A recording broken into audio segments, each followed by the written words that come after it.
Hey everybody, Z Garcia here, and welcome back to Best of the Month, where a few of us are going to tell you about the best new-to-us game that we played over the previous month, and what we liked about it so much.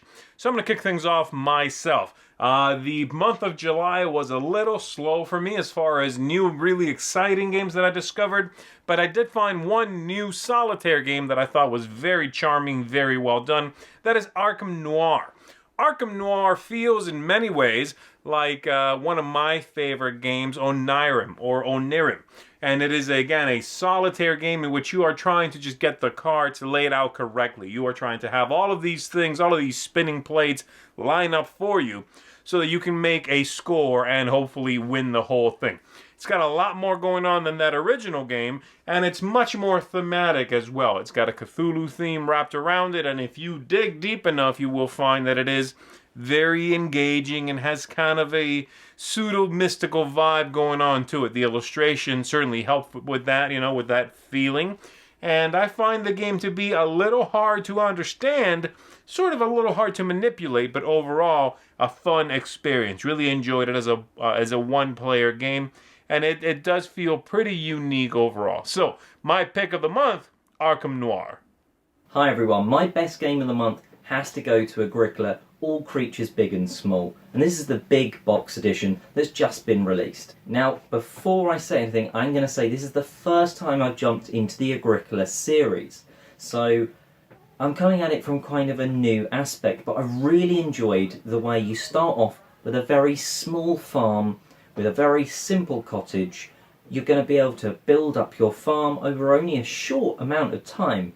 Get the animals, actually pen them in, and I love that sort of puzzle of squeezing as many in as you can, building buildings that give different things, and I love the way there's almost too many special buildings included. It's kind of overkill, but I love the way there's so many of them to inject replayability into the game. On top of being a really great game, it's also introduced the term sheeples to me, as well as them being really cool in the game.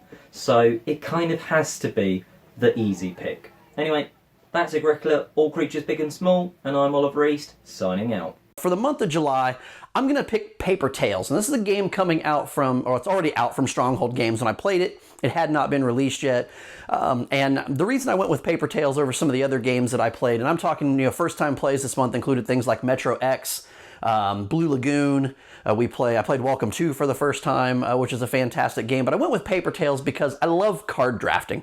And this is a really simple, card drafting is simple. I have a hand of cards, I pick a card, I pass the ones I didn't pick to my left. The comboing of the cards is fantastic. After you've drafted, you do kind of an environment, or an economy phase where you gather your resources that you've generated from the 4 cards that you've played, and kind of have some, it's basically money is the main resource, but there are some things where if your community or your town is producing meat or crystals or wood, you're able to trigger some other abilities on cards. But then what happens is all of the cards that are on the table get an aging token placed on them. So the characters get old, they start to rotate out, and then you go into the next round, and at the end of the next round, after the war phase, any cards that have aging tokens on them actually die off, so to speak, and they disappear. They leave holes for you to then fill. So you can't just hang on to a card the entire round unless you find a way to remove aging tokens, or you have a card whose special ability is that those aging tokens don't affect it, or they affect it less.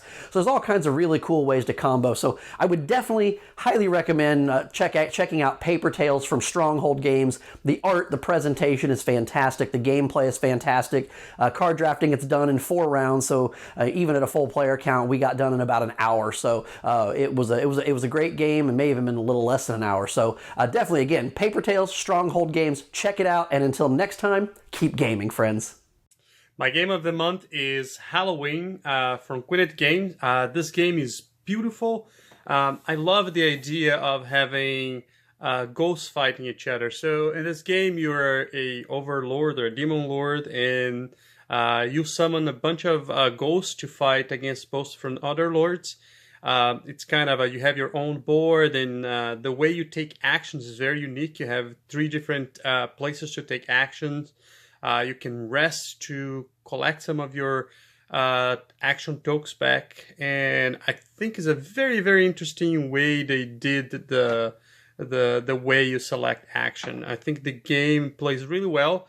There are a few things that I think it could be done a little different, but it's very minor stuff. The game is really good. I love the idea of having ghost fighting ghost, and it's a different era from the ones I usually play. So love it, the game, and I would really say this Halloween, play Quintet Games Halloween.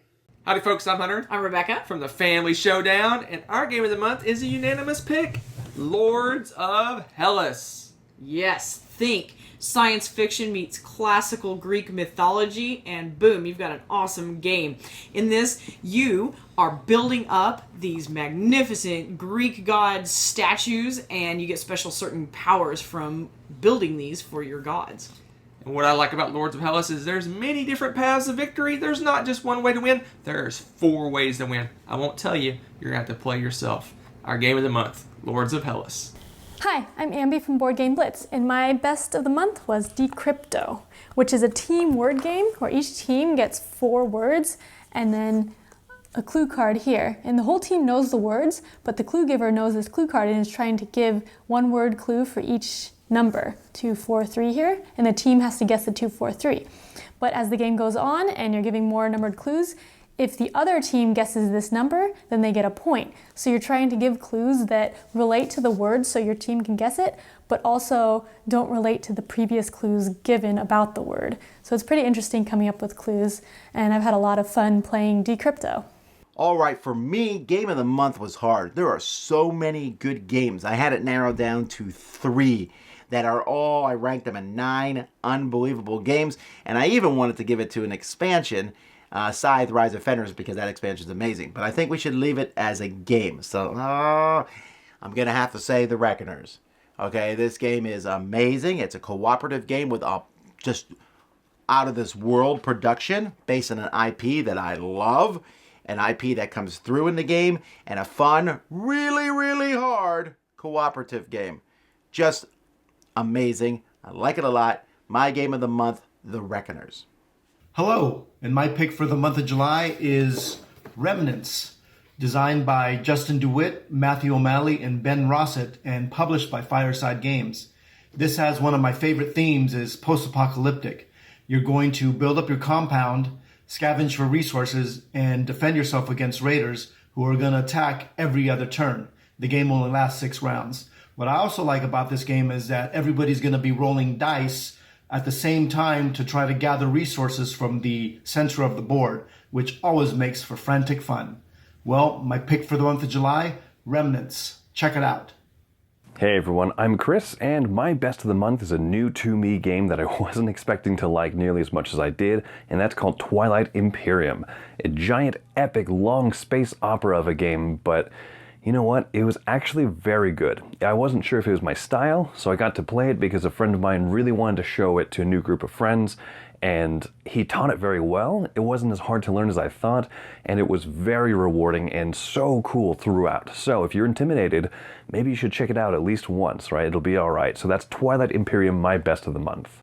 Hi everyone, Anna here, and for this best of the month, my choice was obvious, and that is going to be Decrypto. I already did a review about this game, and in short, this game is all about trying to decrypt the code from the other team. Every team has 4 words, and the clue giver is going to try to give clues that are vague enough that the other team is not going to guess what you're trying to communicate, but clear enough that your own team gets what you're getting at.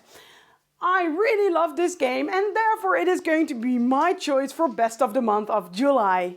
And that's going to do it for us. Thanks everybody for checking this out. I hope you discovered at least one new game you had not heard about, and now you can go and do some research. Go check out our reviews for more content, and we're going to see you again next month for some fresh new picks. Have a good one.